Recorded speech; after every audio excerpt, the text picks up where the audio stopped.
Hello everyone, welcome to law diary. Friends, understanding of Muslim law series का आज का एक 10th एपिसोड है जिसमें हम डिस्कस करने वाले हैं डिसोल्यूशन ऑफ मुस्लिम मैरिज। तो इस वीडियो में एंड तक बने रहिएगा। बढ़ते हैं वीडियो की ओर। Under the Muslim law, a marriage is dissolved either by the death of the husband or wife or by the divorce. After the death of the wife, husband may remarry immediately, but the widow cannot remarry before a certain specified period called iddat. Muslim law की बात करें तो divorce जो है वो husband भी दे सकता है और वाइफ भी दे सकती है। दोनों अपने अपने म्यूचुअल कंसर्न से भी दे सकते हैं, अपनी आपसी सहमति से। डिवोर्स जो है वो दो मोड में दिया जा सकता है। फर्स्ट है extra judicial divorce and second है जुडिशियल डिवोर्स। तो सबसे पहले हम बात करेंगे एक्स्ट्रा जुडिशियल डिवोर्स के बारे में। एक्स्ट्रा जुडिशियल डिवोर्स में वो तरीक़ों को फॉलो किया जाता है जो कि मुस्लिम लॉ में दिए हुए हैं। इसमें कोर्ट का इन्वॉल्वमेंट नहीं होता और जो जुडिशियल डिवोर्स होते हैं उसमें कोर्ट के थ्रू ही डिक्री ली जाती है। हस्बैंड जो है वो दो तरीके से तलाक दे सकता है। पहला है तलाकुल सुन्नत, जिसके दो सब पार्ट्स हैं, जैसे कि तलाकुल एहसान और तलाकुल हसन। और इसके बाद जो आता है तलाकुल बिद्दत, इसमें और उसके साथ दो आते हैं इला और जिहार। तो इस तरीके से एक हस्बैंड दे सकता है और वाइफ भी दो तरीके से दे सकती है, जैसे कि तलाकुल तफवीज़ और लियान के थ्रू। म्यूचुअल कंसेंट में जो डिवोर्स होता है वो होता है खुला के थ्रू या फिर मुबारत के थ्रू।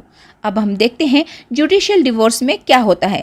इसके अंदर resolution of Muslim marriage act 1939 के थ्रू हस्बैंड या फिर वाइफ डिवोर्स ले सकते हैं या फिर दोनों आपसी सहमति से यानी म्यूचुअल कंसेंट से भी तलाक ले सकते हैं।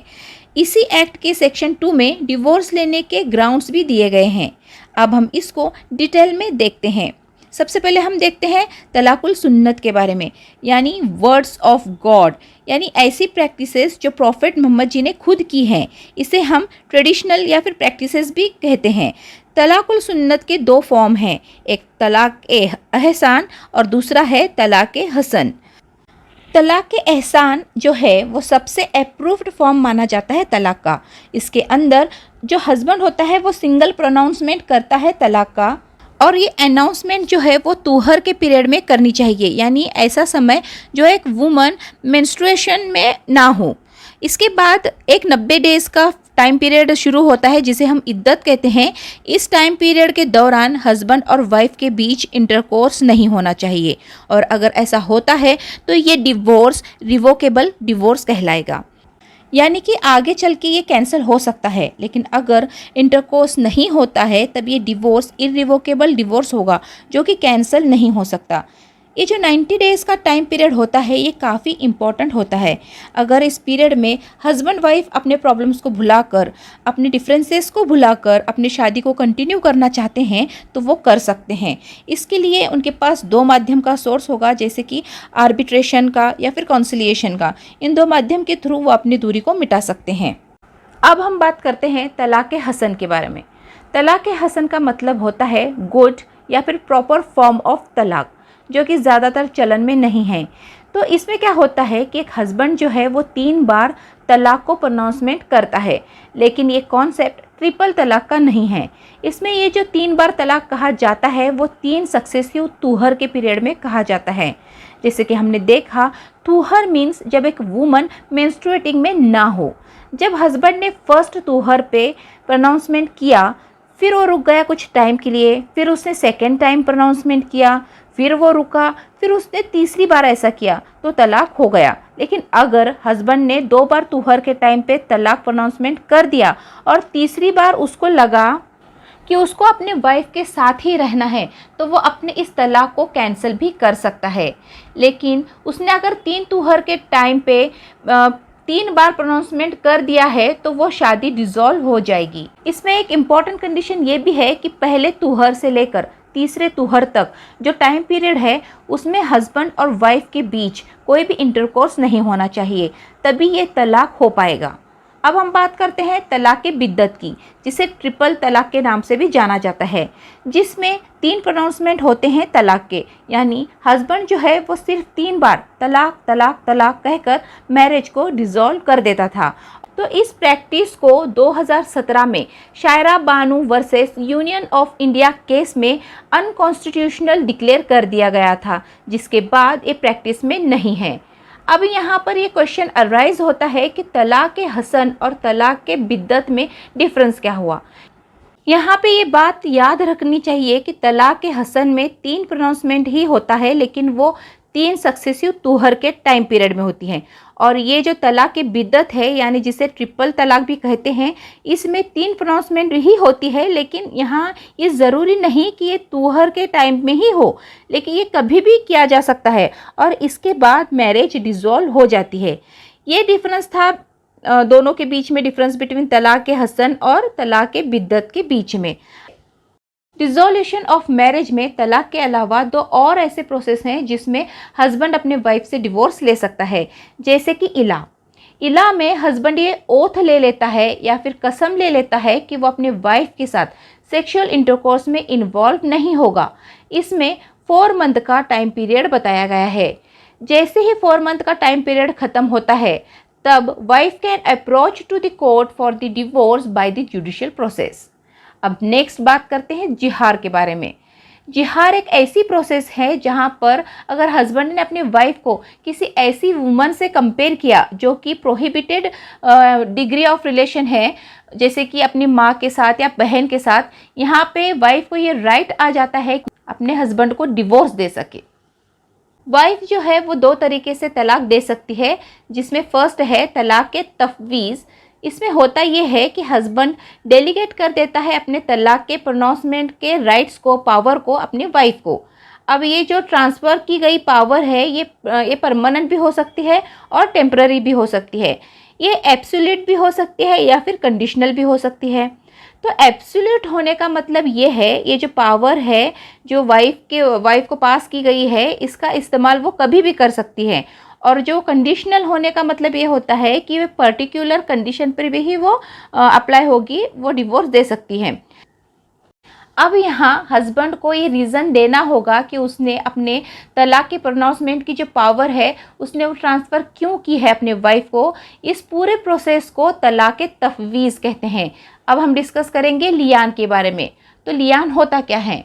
तो इसमें अगर हस्बैंड ने अपने वाइफ के अगेंस्ट एडल्ट्री के चार्जेस लगा दिए, यानी कि उसने कहा कि उसकी वाइफ के रिलेशन है किसी और के साथ, तो वाइफ डिवोर्स क्लेम कर सकती है। लेकिन अगर वाइफ ने हस्बैंड के फीलिंग्स को हर्ट किया और तब गुस्से में आके हस्बैंड ने वाइफ को कुछ बोल दिया, तब उसको वो बेस बनाकर डिवोर्स के लिए क्लेम नहीं कर सकती है। अब हम बात करते हैं डिवोर्स बाय म्यूचुअल कंसेंट। यहाँ पे हस्बैंड और वाइफ अपने आपसी सहमति से डिवोर्स लेते हैं। तो इसमें 2 तरीके बताए गए हैं dissolution of Muslim marriage act 1939 में। इसमें पहला तरीका है खुला। इसमें जो डिवोर्स का ऑफर होता है वो वाइफ के थ्रू होता है और कंपनसेशन के तौर पे उसे अपने प्रॉपर्टी अपने हस्बैंड को देनी होती है। ऐसा इसलिए होता है क्योंकि मुस्लिम लॉ में शादी को कॉन्ट्रैक्ट कहा गया है। तो जब कोई कॉन्ट्रैक्ट ब्रेक होता है तो उसमें कंपनसेशन तो देना होता है। जिसने ब्रेक किया गया है उसी को ये देना होता है। तो यहाँ पे वाइफ ने ये कॉन्ट्रैक्ट ब्रेक किया है तो वाइफ को अपने हस्बैंड को कंपनसेशन देना होता है। तो अब यहाँ पे वाइफ की प्रॉपर्टी, यानी उसे जो डॉवर में मिली थी शादी के टाइम पे, तो वो उसको अपने हस्बैंड को लौटाना होगा। तो खुला जो है एक म्यूचुअल कंसेंट है, तो इसे हस्बैंड को भी एक्सेप्ट करना होता है, तब जाके ये डिवोर्स होता है। हम दोनों ने इस प्रोसेस को एक्सेप्ट कर लिया। तो यहाँ इद्दत का जो ये टाइम पीरियड होता है 90 डेज़ का, वो ऑब्जर्व करना होगा। दूसरा जो तरीका है वो है मुबारत का। मुबारत एक ऐसी प्रोसेस है जहाँ पे अगर हस्बैंड और वाइफ दोनों में से किसी एक भी व्यक्ति को लगे कि दोनों अब वो साथ नहीं रह सकते हैं, तो कोई एक व्यक्ति इनिशिएट कर सकता है डिवोर्स के लिए। यहाँ भी इद्दत का टाइम पीरियड नेसेसरी है। यहाँ पे एक और तरीका है डिवोर्स लेने का, और वो है फस्ख के तौर पे। अगर हस्बैंड और वाइफ को लगता है कि वो आगे साथ में नहीं रह सकते, तो वो दोनों जाते हैं काजी के पास और काजी उनकी पूरी बात समझते हैं और उसके बाद उस शादी को टर्मिनेट कर सकते हैं। तो ये थे कुछ तरीके जिसके थ्रू मुस्लिम मैरिजेस को डिसॉल्व किया जाता है। अब इसके बाद हम कुछ एडिशनल ग्राउंड को जो देखते हैं, जो मुस्लिम लॉ के अंदर है, जो dissolution of Muslim marriage act 1939 में कवर किए गए हैं, उसके बारे में हम जानेंगे। जुडिशियल प्रोसेस को गवर्न किया गया है dissolution of Muslim marriage act 1939 में। इस एक्ट के सेक्शन 2 में 9 ग्राउंड्स दिए गए हैं जिसके बेसिस पर डिवोर्स लिए जा सकते हैं। तो हम वो 9 ग्राउंड्स को देखते हैं। तो सबसे पहला ग्राउंड जो है वो है absence of husband for 4 years. अगर किसी हस्बैंड का 4 साल तक कोई अता पता नहीं होता, इसके बीच में वो अपनी वाइफ से भी नहीं मिलता है, तो एक ग्राउंड बन जाता है डिवोर्स का। सेकेंड है failure to maintain for 2 years. यहाँ पे हस्बैंड अपनी वाइफ के डे टू डे खर्चे भी नहीं उठा पा रहा है 2 साल तक, तो ये ग्राउंड बन जाता है डिवोर्स के लिए। थर्ड जो है इनप्रिजनमेंट। अगर हस्बैंड ने कोई ऐसा काम किया है जिसकी सज़ा 7 साल है, तो इसे भी ग्राउंड बनाया जा सकता है डिवोर्स के लिए। फोर्थ है failure to perform marital duty. Husband अपने मैरिटल ड्यूटीज़ को निभाने में सक्षम नहीं है, वो फेलियर हो रहा है, तो ये भी ग्राउंड बन जाता है। पांचवा है इम्पोर्टेंसी ऑफ हस्बैंड, यानी हस्बैंड कैपेबल नहीं है बच्चों को प्रोक्रिएट करने में, तो इसी ग्राउंड पे भी डिवोर्स लिया जा सकता है। 6 है इंसैनिटी और वेनियल डिसीजेस। ये भी ग्राउंड बन सकता है। अगर हस्बैंड को कोई डिसीजेस है या इंसैनिटी है तो ये ग्राउंड बनाया जाता है। 7 है रिपुडिएशन बाय वाइफ। अगर वाइफ एक ऐसी लड़की है जिसके गार्जियन ने जब वो 15 साल से भी कम उम्र की थी तब उसकी शादी कर दी हो, और अब वो उसको 18 साल के बाद ऐसा लग रहा है कि वो इस मैरिज को डिसॉल्व करे, तो वो कर सकती है। लेकिन यहाँ पे कंडीशन है, इस टाइम पीरियड के दौरान हस्बैंड और वाइफ के बीच कोई भी सेक्सुअल रिलेशनशिप नहीं होनी चाहिए। नंबर 8 है grounds recognized by Mohammedan law.